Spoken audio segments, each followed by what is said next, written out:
So, hi guys! I want to share my journey, our journey for LDR. Because my husband is working abroad. So, nag-decide ako na may gawin para hindi naman kami magkaroon ng uh, uncloseness moment. Kailangan, kahit na nasa malayo siya, ay close pa rin, di ba? So, eto, nag-isip ako kung anong pwedeng gawin.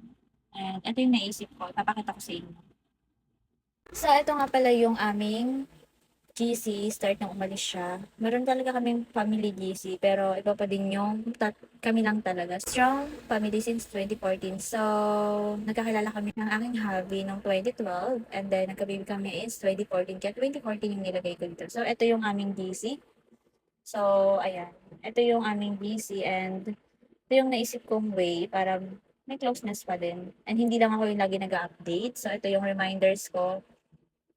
Kindly update here sa GC natin kung anong gagawin, ginawa maghapon or sa school or sa work. Tapos before mag-sleep, good night and morning kapag gising na. Then, through video call and chat, ito ay para sa communication natin. Syempre, ayoko nga nang wala ng pake or hindi na close pag lumalaki na. Syempre, gusto ko pa din close pa rin sa parent. And, ayun nga, gusto ko may update pa din.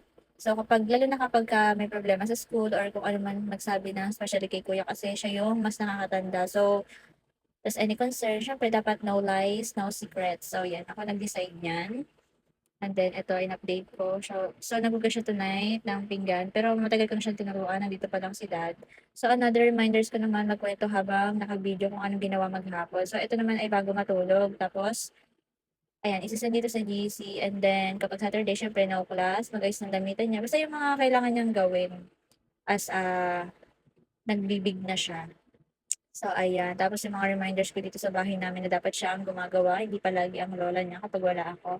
And then ito naman yung yung aking sinasabi na magkikwento before sleep. Aba, papalingot ako na. Yeah. Si Matthew and then si Marcos. Nagkain, tsaka and then si Kuya.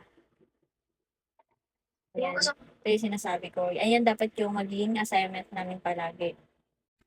So ayun, itong video na 'to is para mabalikan namin kapagka mga naglakihan na sila, titingnan natin kung talagang walang nagbago kung nung ginawa ko 'tong visit na 'to and nung matapos na mag-abroad yung siyempre in the future para malaman natin kung talagang recommended ba yung mga ginagawa ko. So ayun, sana kahit na malayo kami sa isa't isa dapat close pa rin kami and hindi kami yung parang wala ng pake, padala lang ng padala or hello, hello, ganyan lang. Gusto ko yung malalim pa rin yung foundation ng samahan namin kahit na malayo. Yun. Ayun lang yung gusto ko, napaka-drama ko, ang dami kong drama sa buhay pero gusto ko talaga gano'n kasi ang daming parents na nag-a-abroad tapos 'pag nasa abroad na sila parang wala ng closeness, parang, "Oh, okey sige kamusta?" ganyan, parang gano'n na lang. Gusto ko naman yung parang close pa din, siyempre kahit naman yung nasa abroad dapat gano'n din. Dapat kahit nasa abroad ka, you always check your children, tapos kung okey ba sila, hindi yung kami yung palaging mangangumusta sa'yo, 'di ba? So ayun lang, this is for tips for my family and awareness na din sa iba na alam niyo na, and yun lang, sana mabalikan ko 'tong video na 'to, then mapatunayan ko na worth it yung mga plano ko sa buhay, mga plano namin sa buhay. So ayun lang, thank you guys, goodbye.